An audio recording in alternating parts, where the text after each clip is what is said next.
Morning class 10th. Today we are starting a new chapter, a poem, an elegy on the death of a mad dog. एक पागल कुत्ते की मृत्यु पर शोक गीत. It was written by Oliver Goldsmith. About the poet. Oliver Goldsmith was born on 1728 and he was died on 1774. He was one of the most popular 18th century English writer. He lived a fascinating life. He was the most popular and lived a fascinating life. Fascinating मतलब एक चित्र आकर्षण करने वाली, एक attractive ऐसी life जी उन्होंने. Of contradiction between his unquestionable, मतलब उन्होंने कॉन्ट्रडिक्शन मतलब एक अंत विरोध तक वो इस तरह से लड़ते रहे. किसके लिए? बिटवीन किससे? अनक्वेश्चनरेबल ब्रिलियंस, उनमें इतनी ज़्यादा ब्रिलियंस थी.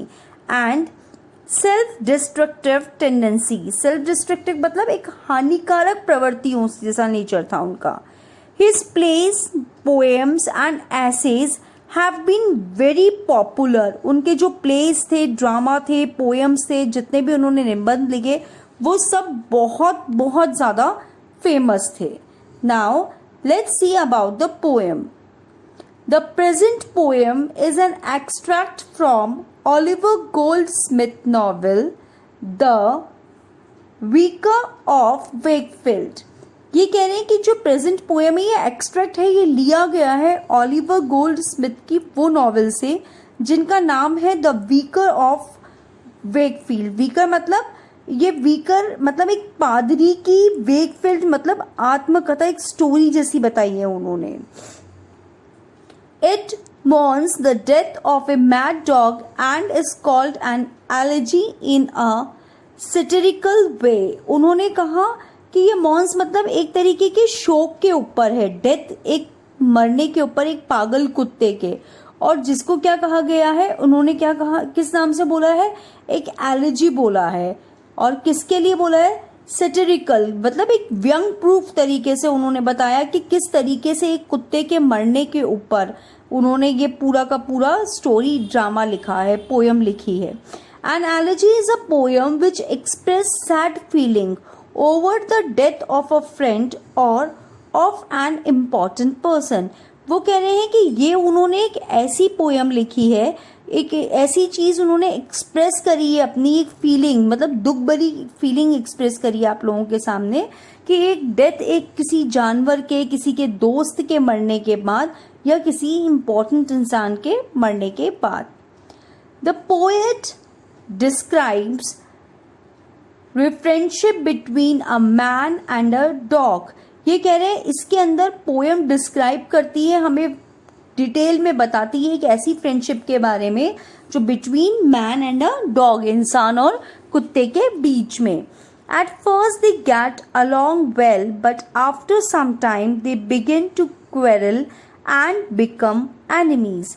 Eight first they get along well, पहले ये लोग बहुत कुछ अच्छा चल रहा था, बट आफ्टर सम टाइम, कुछ समय के बाद, began to quarrel and become enemies मतलब बाद में झगड़ा होने लग गया और ये दुश्मन बन गए. The dog goes mad and bytes the man. और कुत्ता है वो पागल हो जाता है और क्या कर लगता है? बाइट्स कर देता है, मैन को काट जाता है.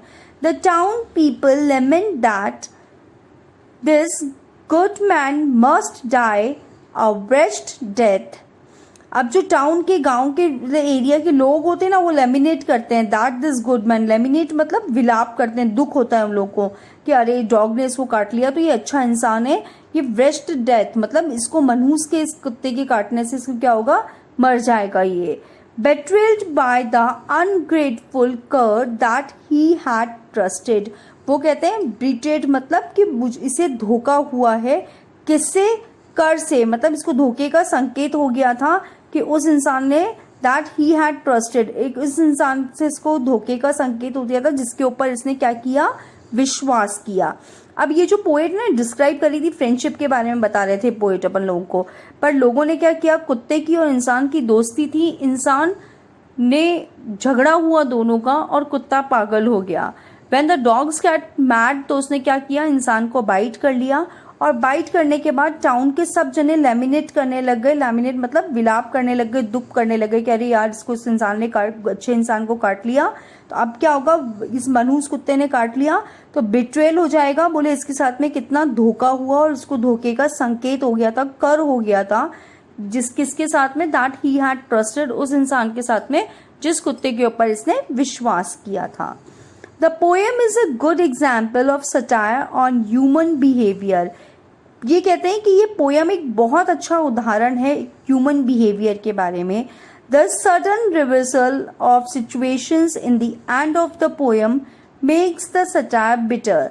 अब अचानक से आप देखेंगे कि लास्ट की जो कुछ सिचुएशंस ऐसी आती हैं एंड होते वक्त इस पोएम की कि इस पूरे सटायर को थोड़ा सा बिटर कर देंगी। The man believed to die recovers and the dog cursed for deceit dies। आप देखेंगे कि लास्ट में जिस पागल कुत्ते ने इंसान को काटा था, मैन तो रिकवर हो जाता है और वो जो डॉग होता है वो क्या हो जाता है, डाइज हो जाता है, मर जाता है। The man under the mask of innocence proves fatal to the innocent.